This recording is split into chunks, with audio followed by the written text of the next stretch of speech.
Well, good morning, Sir John. We're here in the Wren Library this morning, which of course is one of the most famous and historic assets of Trinity College. So perhaps that's appropriate because you, in your time, 36 years as Senior Bursar of the college, sat over one of the great expansions in the college's income, which hopefully will set the college up for future centuries to enjoy places like the Wren Library and all the other wonderful things that Trinity does.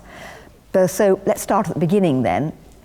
When and how did you first become part of the college and join the college? Oh, well, that was very easy. The headmaster of my school, which was the county school here in Cambridge, Hills Road Sixth Form College as it is now, said to me one day, "Bradfield, you will take the Trinity School exam." And I'd never even heard of Trinity. I knew about King's and St John's because they have carol services or bridges and so on, like the Bridge of Sighs at St John's, but I'd never heard about Trinity. But of course I did what I was told to do, which was to sit for the Trinity School exam. Now, Sir John, you took over as Senior Bursar in 1956 from Tresillian Nicholas, who had been in the job himself for a long time at that stage. How well prepared would you say were you actually for that job of Senior Bursar, as it was at that time? Totally unprepared, really. I'd never seen a stock certificate or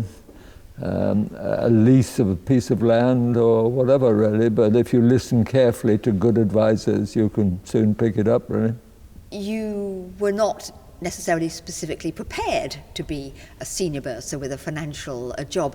But what strategy or what thoughts did you have in your mind when you took over or developed in the first year or two as to where the college's finances should go from that point?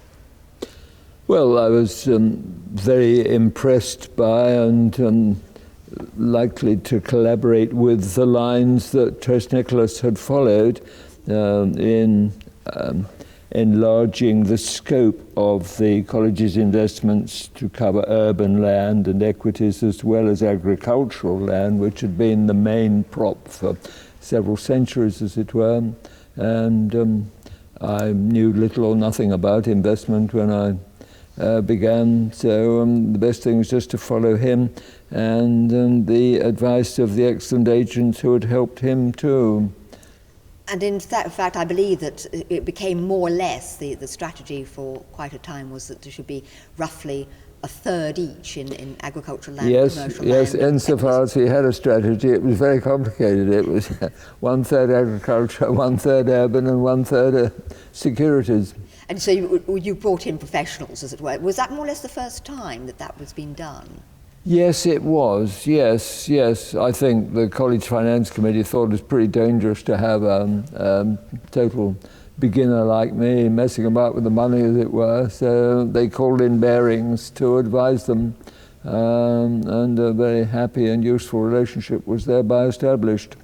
So it was definitely a kind of almost a move into the modern world, in the sense that no longer did you think we can sort it all out within our own walls. That's right, yes. Well, of course, there had for a long time been relationships of a very good, sound nature with land agents, both urban land and agricultural land, first-class service, very valuable.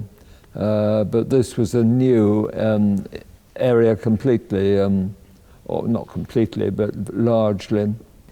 Now, you say that Tresillian Nicholas had started branching out, as it were, from the traditional agricultural land investment of Trinity. What sort of things had he done that you had looked at and then thought we should continue with that? Well, he'd very much gone into urban land as being more reliable in the short term than agricultural land. Agricultural land pretty reliable in the long term, but there had been terrible agricultural depressions when the college had received no rent and the wretched farmer had received no income, and all that was very difficult and remembered by older fellows and so on. And so urban land, where land would be let to someone of a company of high caliber, were attractive, and Tres Nicholas had followed that line very much. Also, of course, investment in securities, particularly equities, was very much the thing for many charities who never touched property of any kind. So that was naturally thought about, and the college had many old members who were outstanding in the city, and so could get first-class advice from very, very devoted old members. What do you think is necessary, therefore, for the college to continue to be preeminently wealthy and sensible with its income? Well, I think it's important for it to have first-class advisors who will have an eye to the political situation as well as to the pure financial situation. And I think it's obviously vital for the college to continue to produce outstanding people in a very wide range of academic fields, which I'm glad to say it does.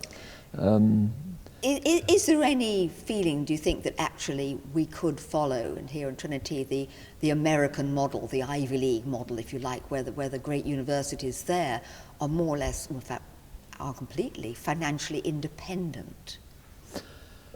Well, I thought a good deal about that in the past, and I wouldn't mind having a crack at it, but I think it's pretty difficult now in this country where the distribution of wealth is different from the United States. So you think that, in fact, it does make sense to really try and bring in further endowments, large and small? Oh, absolutely, yes, indeed. Yes, I'm very much in favour of that, because the college fortunately has a substantial endowment income, and that is much freer from the use point of view than fee income and so on.